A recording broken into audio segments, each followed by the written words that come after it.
Do you know this man? Here are some facts about him. A jailbird. What next? That was Tsar Alexander I of Russia. And he told her so. Yes, he was ridiculed as well. Clearly not a financial genius. Could he have been a threat to his country? Here's a mugshot of him. It's Johann Heinrich Pestalozzi. In this presentation, I will show you some glimpses of Pestalozzi, aspects of him which are less well known and which help to explain his revolutionary approaches. Why? Censorship was very strong in Zurich. But of course, they could not make the charge stick. Guilty? Well, yes, on other occasions of other acts of insurgency, like saying that the farmers should have the same rights as the citizens of Zurich. His ideas, which were revolutionary then, are common sense today. Montessori, Steiner, and the other heavyweights of educational philosophy were influenced by Pestalozzi in their revolutionary educational concepts. For example, Pestalozzi practiced the learning through play idea as early as the 18th century. Today, we tend to call this the Montessori technique. What exactly did he do? And why? Well, he got a bit overexcited, trying to persuade the Tsar to abolish serfdom in Russia and to build schools so that the millions of peasants could learn. How did he get to the Tsar anyway? After Napoleon's time, Pestalozzi's Institute of Education at Yverdon was going to be used as a military hospital, so closed down. He went to request the Tsar not to close it down. And what happened to Pestalozzi? The Tsar, who had already heard of Pestalozzi and was impressed by him, allowed the institute to remain. He wrote these to Anna Schultes. Her parents were against the match, so the courtship had to be carried on in secret. It lasted for 2 years, during which time Pestalozzi wrote about 500 love letters. He wrote romantically about the life they would have together. Not very pleasant for anybody. So, what did Anna do? In her own words, he just has such a fine soul. Let's read about Pestalozzi's first love in his own words. Above all, I have to live for my country. I pledge that I will always give my best for the good of my country, even if I have to leave my wife and children alone, and even if I have to sacrifice my life to do so. Anna obviously admired this idealism and moral strength enough to share her husband with a bunch of orphans from the streets. Yes, he really did. And he needed some money urgently.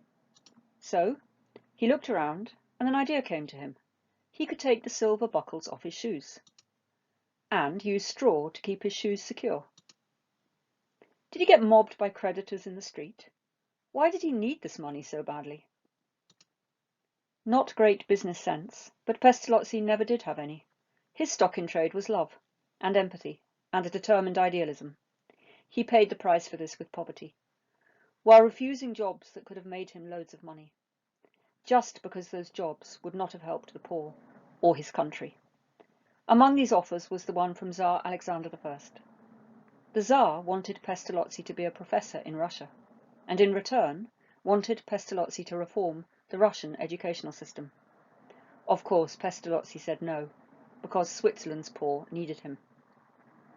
On a lighter note, have a look at this cartoon that shows an anecdote which really exists in Switzerland.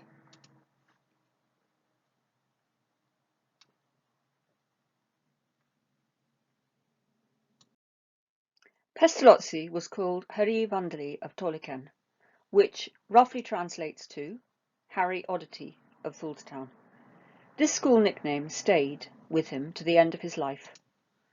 He was about 10 years old when an earthquake shook Switzerland. In Pestalozzi's school, the students and teachers were in a hurry to get out of the school building as fast as they could. All except one. And this person saved what to him were items of value: school bags and books. No prizes for guessing.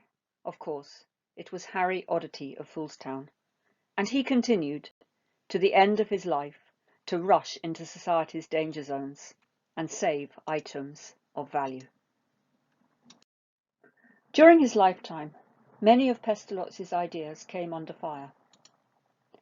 He did not believe that all humans were born with the guilt of original sin, for example, and he argued that the good which is in everybody would come out with an all-round education. He was against beating children, believing that each child should follow their own learning paths and should not be hurried or hindered in their learning. It was not considered safe for people to have big ideas, such as Pestalozzi's, about liberty, equality and fraternity during those feudal times. Pestalozzi's God was synonymous with morality, love and truth, qualities which he believed humans could possess. He certainly gave more attention and effort to his fellow human beings. If one should be judged by one's actions, here is the judgment on Pestalozzi by the Canton of Aargau, Switzerland, on his monument. Translated to English, it reads: Heinrich Pestalozzi, saviour of the poor on the Nohof, preacher to the people in Leonard and Gertrude, in Stans, father of the orphan, in Bergdorf and Münchenbusschi, founder of the new primary education, in Yverdon, educator of humanity. He was an individual, a Christian, and a citizen. He did everything for others, nothing for himself. Bless his name.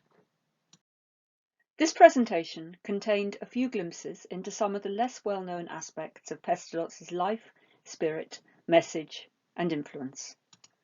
I hope it's made you want to know more about Pestalozzi. Go to www.jhpestalozzi.org to learn more about this extraordinary man.